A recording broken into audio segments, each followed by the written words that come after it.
Simon & Schuster Audio presents Nuts by Alice Clayton. Read by Shayna Thibodeaux with Sebastian York.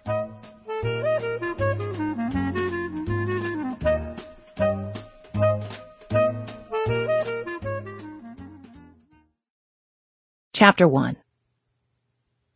Okay, let's see. Dashi broth is done, bok choy is roasting, shrimp are a-poachin'.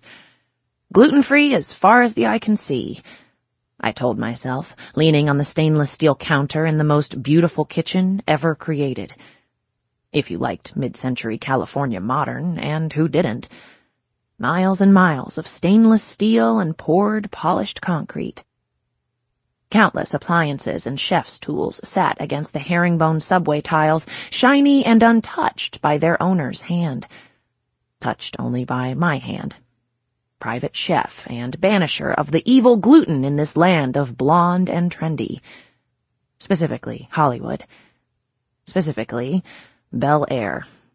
Specifically, the home of Mitzi St. Rene, wife of a famous producer and chaser of that most elusive of brass rings, never-ending youth. And at 32, who would have thought that someone only 5 years older than me could talk down to me like it was her job?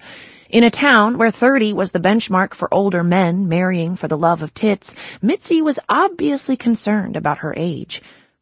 Holding a honeydew, I paused to consider said tits.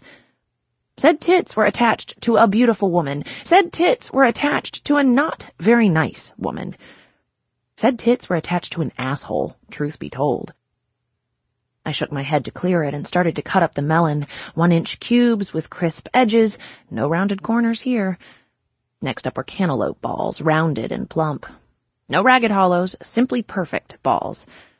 I heard how that sounded in my head, snorted, and moved on to the watermelon triangles. Acute. Obtuse. Did Mitzi appreciate the knife skills that went into her fruit bowl? Doubtful. Did she notice the culinary geometry that composed her AM energy burst? Probably not. No one noticed the perfection of my melons, but everyone sure noticed hers. My inner dialogue and I moved on to assembling Mitzi's plate. She liked her dinner served at exactly 6:30 p.m. Some people hired private chefs just to do the cooking. Some even took the credit while the chefs were hidden in the kitchen, and others assumed that because I worked in a kitchen and was paid for cooking, I also was a butler of sorts. But with the kind of money Mitzi paid me, I was okay serving. Sample complete. Ready to continue?